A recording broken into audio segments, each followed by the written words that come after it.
Did you know the most powerful Roman emperor quit his job to grow vegetables?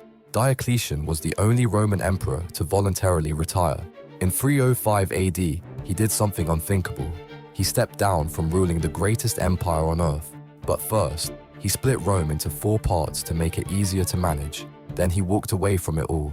He moved to his massive palace in what's now Croatia and started gardening. For 8 years, he grew cabbages and vegetables in elaborate gardens. When civil wars broke out, his former colleagues begged him to return. His reply was legendary. "If you could see the cabbages I grow with my own hand, you would not urge me to give up this happiness for the storms of never-ending war." His palace was so huge it housed 9,000 people. Those ancient walls still stand today as the heart of Split's old town.